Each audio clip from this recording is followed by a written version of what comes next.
Welcome back to everybody that already is subscribed that knows me, Comfy Dad Shoes. For those of you who don't, I post semi-randomly and my dogs might do some inappropriate things in the background of my video sometimes. Just stick with it and hang in there.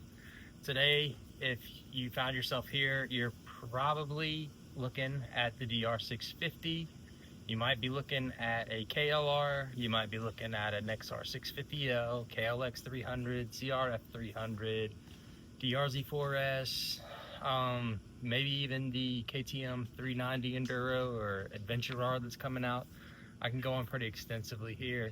I don't think you're looking at the Tenere 700 if you're finding yourself here today. We're going to stick with just the dual sport and very small ADV lineups. But the reason that I'm making the video is I get questions sometimes and I learn lessons sometimes. I'm like, damn, I wish I would have known that before I bought this. So I'm happy with my bike. I don't want anybody to get the wrong impression by this video, but there's things that if I could have gone back in time, I would have definitely loved to have told myself, and I would do that for people now by making this video. And I guess we'll start off with something more simple, which is just foot pegs. A lot of these manufacturers, they save money on foot pegs. You don't think about it, but the bean counters, they have to make a smaller foot peg, anything to save on cost. So they make these bikes and these foot pegs are super narrow, so you're gonna get custom foot pegs. I think it's IMS. I have an accessories video. If you just go down further in my video catalog, you'll see the accessories and there's links to everything in there. But know that when you're looking at the DR, you're gonna replace the foot pegs. It's just one of the warnings. You're gonna spend, I wanna say, somewhere between 80 to like 150. And it just depends on the brand that you get. It depends on where, who you buy from, what store you get it from. Then another thing, and this is to me I think the most important lesson, is suspension on the bike. So when I bought the DR, I didn't understand suspension. I just knew that I wanted something that had a lot of suspension travel. My only real experience with suspension in the past was with the Sportsman from Polaris, and what my criteria was suspension travel. I just didn't want it to bottom out, and I saw that the bike had a good amount of suspension travel, and I was going back and forth between the XR650L. When I got right to the very end of where I was going to buy, I looked at the KLX300, the CRF. They didn't make enough torque. XR650L and DR650 had the right weight. KLR was too heavy. So I'm looking at suspension, and the DR was available and I got it.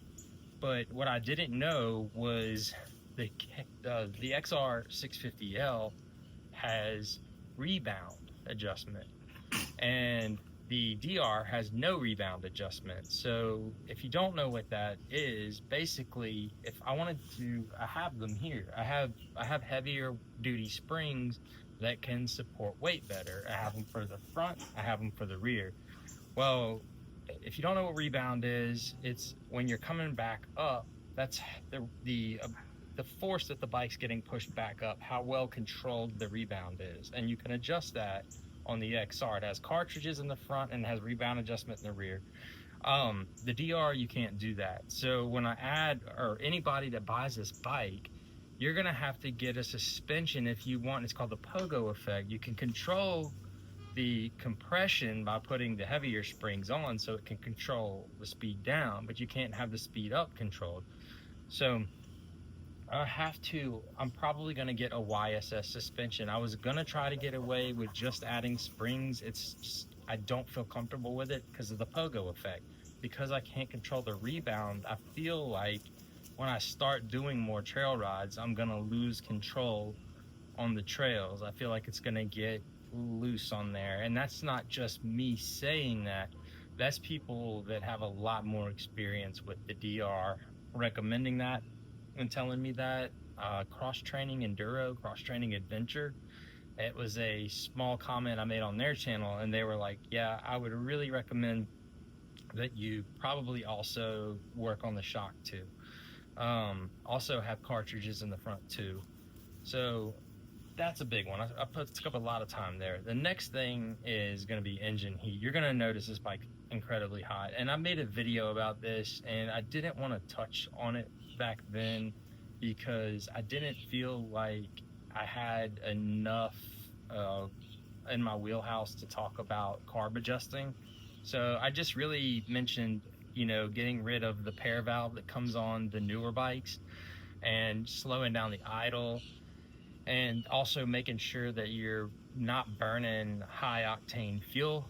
But really, the engine heat, I mean, your brand new bike's going to glow orange. You're going to take a photo of it on your iPhone, and it's programmed to capture more light than what your eye sees. And in the photo, it's going to glow orange, and you're going to be like, what's wrong with my bike? And it's every DR, you're going to see that. Don't freak out. The fuel adjuster underneath your carb is sealed off with brass. So you have to actually drill into it and pull that little brass cap off, and there's the adjuster. And I believe from the factory, it's twisted all the way in and backed out 1.5 turns. And you probably want to go like 1 3/4 to 2 turns. Just go on DR Riders or Thumper Talk. There's plenty of resources to tell you where to go to do that, to get a more richer fuel mix to cool your bike down. Engine heat, don't let it freak you out, but it is a warning. Another thing is the tires. These come with Bridgestone trail wings. They call them death wings. I noticed them being the death wings. At first, I was like, these are a great street tire. Like, okay, I'm not riding trails anyway right now. I'm mostly just riding like for urban explorers. But they come with, I don't think, enough meat on them from the factory. And also, once they start wearing down to about 3/4, that trail wing really does become the death wing on the street, because they get hard very fast from exposures.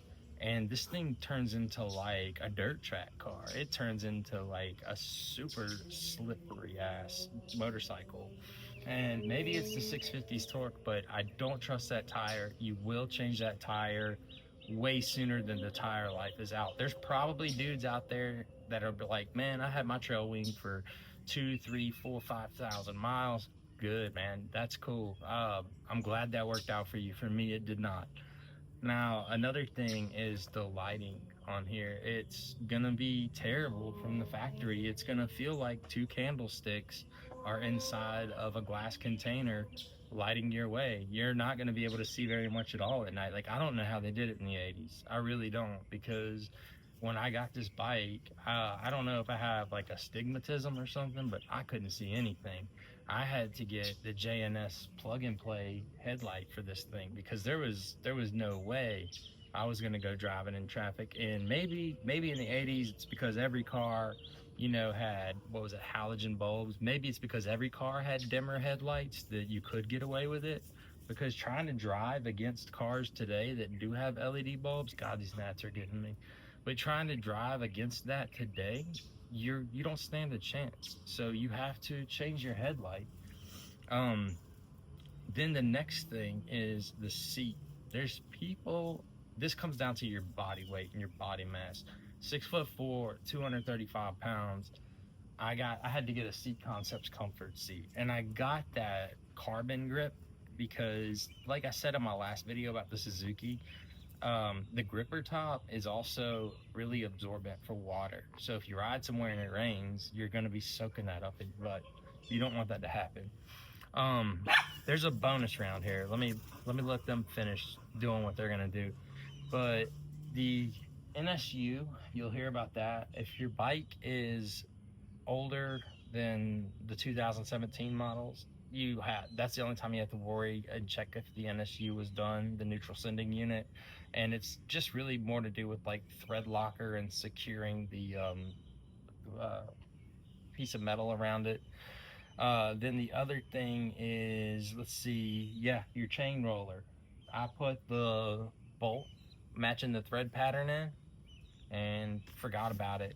What's broken on this bike for me So when you start to play with gas tanks, auxiliary lights, you start adding risers and stuff, be careful what that front brake line's doing and watch how it's compressing, because mine was compressing in a way that made it bend in and touch the front tire, and it was just rubbing it just enough. And I came off of a highway and I went into a parking lot and I pushed my brake and I felt the hydraulic brake line burst right as I got into the parking lot. Thank God it didn't happen on the highway, but that went kaput.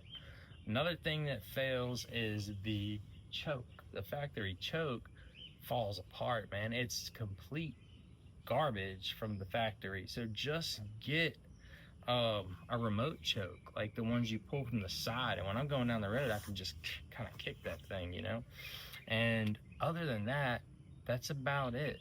There's nothing too much more to tell you. Make sure to do that type of research on the bike though. Other bikes that, if you have questions about, a few things like, hey, well, why didn't you get an XR650L? Knowing what you know now, why don't you trade it? I thought about that. I did consider trading for a DR400, but the amount of money that I put into the bike and also the highway speed, I still wanted to be able to pass cars at like 70. So, and this might wind up being my only bike here pretty soon. So that's kind of one of the reasons that I didn't do that.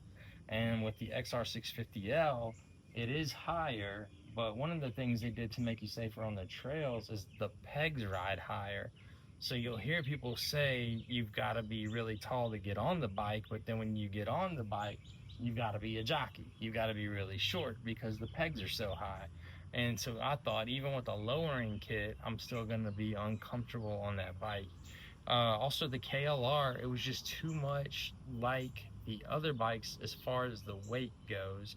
So I was like, I could probably have my best shot at taking the DR650 and making it more off-road worthy and still having good road presence, still having plenty of passing power.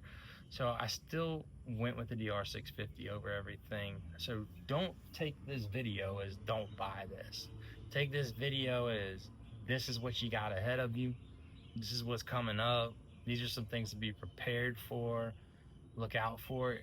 And with things like the suspension, if you want to ride a plush ride and you got a farm and you don't care, this thing feels like a Cadillac. Don't change the, like you can adjust your preload all the way and put some cartridges up front or some preload adjusters off Amazon, and that's probably all you need to do. Um, but yeah, it rides like a Cadillac. I can go all over town and my lower back feels amazing. So with that, I'll catch you in the next one. I'll try to shoot some pictures in here and give you a few little links here and there if I can. Until the next video, I'm Comfy Dad Shoes. Peace out.